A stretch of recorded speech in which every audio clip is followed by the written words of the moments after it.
Hey everybody, Ryan Medora here, and today we are talking about playing bass, because that's what we do here.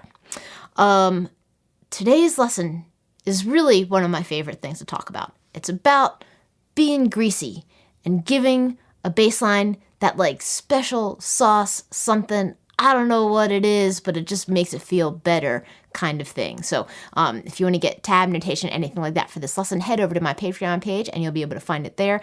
But in the meantime, we're going to talk about kind of like using articulation to make a bass line feel more than just playing notes, because that's really what it's about. Playing music is really, not just knowing the theory and the scales and everything like that, which is really important, trust me, but it's about giving it a certain feel and articulation, giving it that grease that makes something feel really good.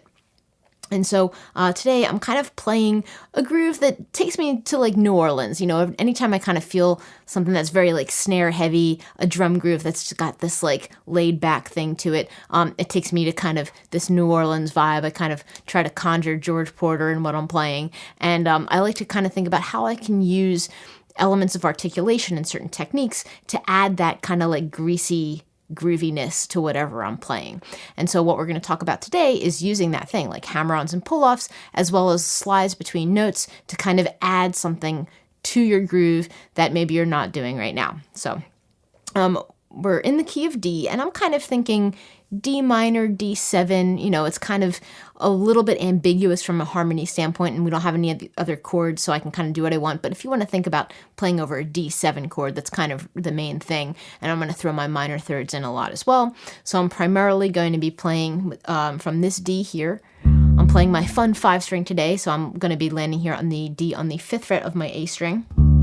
And I'm going to kind of just orient myself in the key by playing both an D7 chord. I'm going to play descending. And I'm also going to play my minor pentatonic scale. Because believe it or not, you can kind of use a minor pentatonic scale to play over a D7 chord, and it sounds really good because it has this dissonance to it. And there are certain notes that if you use your minor pentatonic and you resolve to maybe the major third, that's kind of like a really cool thing. So the main thing I'm doing with this groove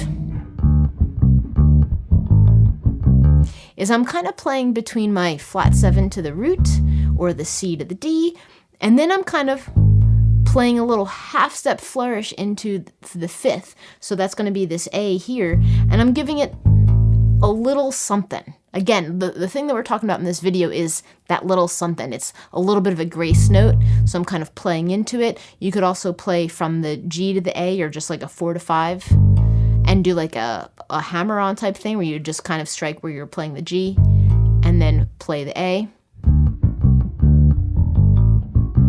And you can do that same move going into the D. So one great place to kind of add some of those hammer-ons is if you think your main groove is going between the root, the 7th, and the octave, 4 into 5, flat 7 to octave again.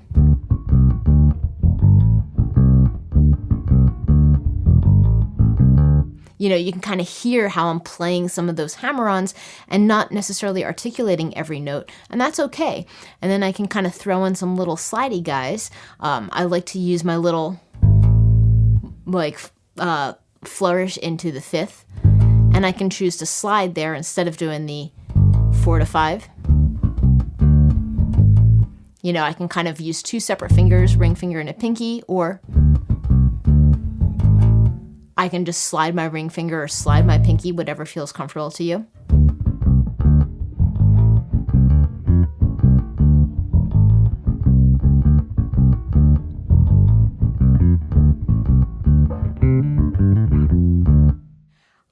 I just threw some other stuff in there in case you didn't notice, but you probably did.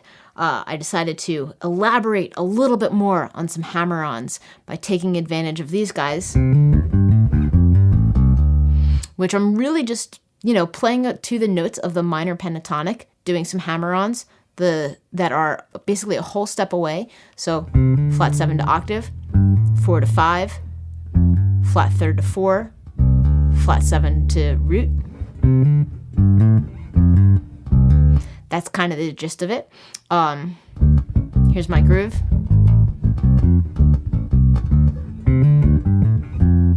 You can hear I went little hammer on, played the minor third on the way down, landed back at the root. There are these little things that you can throw in to kind of shape the groove and add some greasiness. So again, it's about knowing kind of the group of notes you're playing with, and then how to add those little like half-step flourishes or a whole step hammer-on, and those are the things that kind of like add to that funk. And then sometimes just landing on a note and letting it live for a little bit.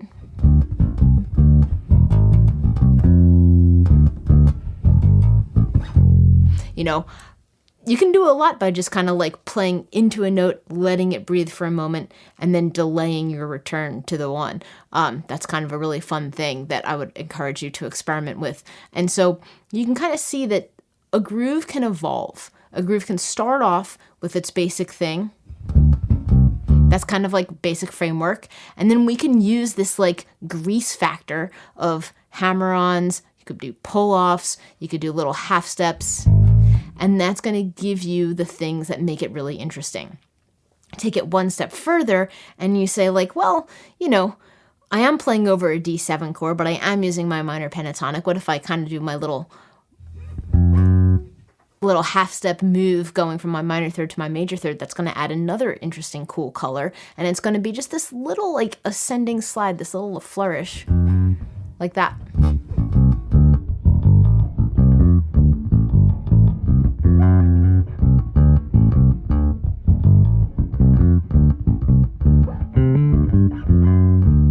You can kind of see that I snuck that in a couple different places. So this really is about understanding how to build that vocabulary, where you're using a scale, that you're playing over a certain chord, you're playing with tension and resolution, and then you're also thinking about ways to articulate the notes. Because again, playing something like this,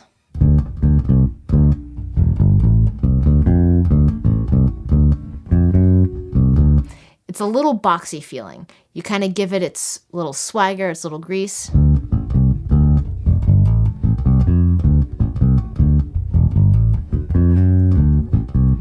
And a lot of that comes from not necessarily articulating every note with this hand. It comes from what this hand is doing. So never underestimate the power of this hand to do something rhythmic or something that involves muting, and not necessarily just like it being all about the notes that you play. It's usually the way you play into those notes with this hand that makes it special. And the fact that, this hand gets to lay off and that plays with the dynamic of the notes that you're playing. Some notes have a little bit more attack. Some notes are a little bit like quieter than what you're doing. So all of that kind of adds to the grease, and then you get more and more playful with it the more you build that vocabulary. So, right now I'm also just kind of staying in this register of the neck, but I know I can take myself up here and maybe throw some chords in, and that adds like a whole other grease factor. This is like, man, we've made quite a few batches of fries in this particular set of grease, once we start doing stuff like this.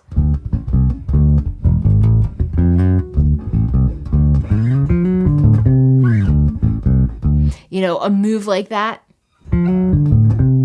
is one of those things where I'm basically targeting my D up here, doing my little minor third, major third, that little slide that we had put down here. This is the same thing an octave higher, playing into the octave.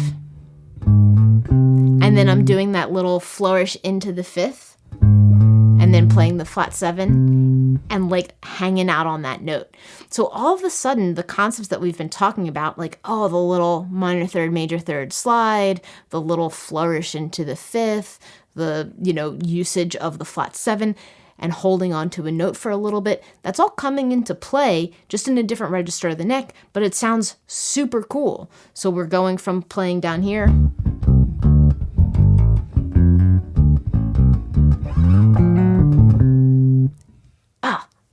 I don't know if there's anything funkier. Maybe.